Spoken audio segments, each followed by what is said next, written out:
எல்லாம் வல்ல பார்க்கடலில் பள்ளி கொண்டிருக்கக்கூடிய பரந்தாமன், பூலோகத்து வைகுந்தத்து ஸ்ரீரங்கத்து எம்பெருமான், ராப்பத்து பகழ்பத்து பார்த்து திருக்கோஷ்டியூர் நம்பி வியந்து எங்களுடைய ராமானுஜர் வணங்கிய அந்த நாராயணன் பாதத்தை பற்றி நிகழ்வுக்குள் செல்கின்றேன்.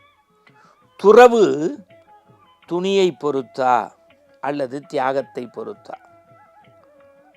நிறைய பேர் என்ன நினைக்கிறாங்க, நெற்றி நிறைய விபூதி, கழுத்தில் உத்ராட்சம், இடுப்பில் காவி, கமண்டலம், தண்டம், உண்பதற்கு ஓடு, தனிமை, இதுதான் துறவு. அப்படி இருந்துட்டா அது துறவு. இல்லறப்பற்றோ புத்திரப்பற்றோ வேற பந்தபாசமாக வைத்து கொண்டு இறை வழிபாடு செய்தால் அதுவும் எதுவும் எப்படி சமம்? 1000 கேள்வி. உறங்காவல்லி போன்று இல்லறத்தில் இருந்த சிலரும் இணைந்தே ராமானுஜருக்கு தொண்டராக இருந்தார்கள்.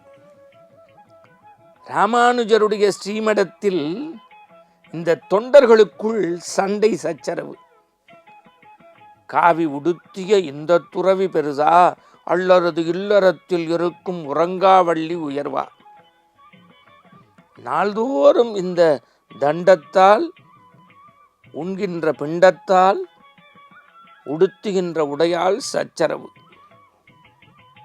என்ன செய்வது என்று தெரியவில்லை. பிரச்சனை முடிவில் ராமானுஜரிடம் போனது. இந்த ராமானுஜருடைய சீடர்கள் எல்லாம் ஒரு பக்கம் நின்று கொண்டு உறங்காவள்ளியை உயர்க்க குறை சொன்னார்கள்.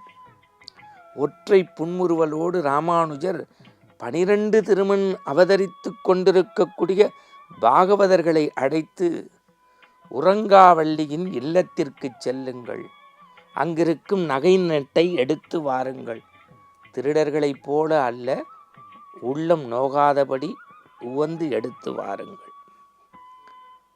உறங்காவள்ளி வீட்டுக்கு ராமானுஜ சீடர்கள் பாகவதர்களைப் போல போகின்றார்கள்.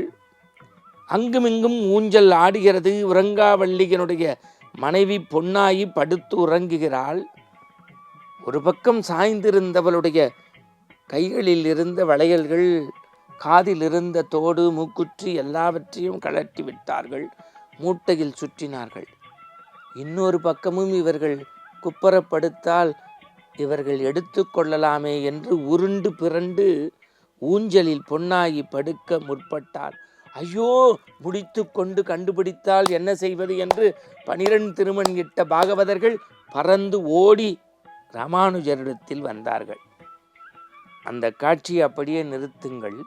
இப்பொழுது ரங்கனுக்கு கைங்கரியம் செய்து உறங்காவள்ளி உள்ளே வருகின்றாள். மனைவி நடந்ததை சொன்னால் மகாபாவி மகாபாவி மகாபாவி.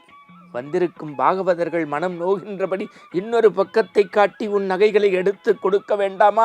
ஏற்கனவே அந்த ரங்கனினுடைய பரம்பொருளாகிய ராமானுஜருக்கு எல்லாரையும் நாம் படைத்து விட்டோம்.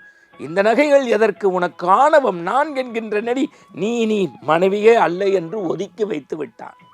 இப்பொழுது 12 திருமண் இட்ட சீடர்கள் ஒருபுறம், ஒன்றும் அறியா உறங்காவள்ளி ஒரு பக்கம், நடுவிலே ராமானுஜர் இவர்களை பார்த்தார்.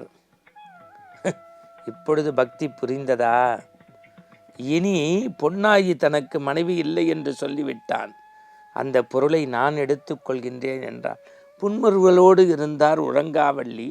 பொன்னாயை அழைத்தார் ராமானுஜர். எப்பொழுது எனக்கு படைக்கப்பட்ட பொருளாக ஒன்று வந்துவிட்டதோ அது நான் வைத்து கொள்ளலாம், எனக்கு பிரியமான, மிகவும் நேசமான, உயிருக்கு உயிரான ஒருவருக்கு தந்துவிடலாம் அல்லவா?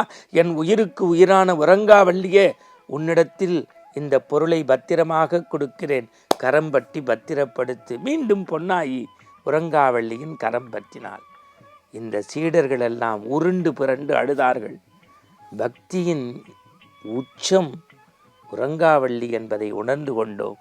நாராயணா மன்னித்து விடுங்கள் என்றார்கள். உடுத்தும் உடையிலும் சொல்லிலும் அல்ல, செயலில் இருக்கிறது பக்தியின் உச்சம், உண்மை துறவு. ஆன்மீக அன்பர்களை மீண்டும் இதுபோன்ற சிந்தனையோடு நாளை சந்திப்போம்.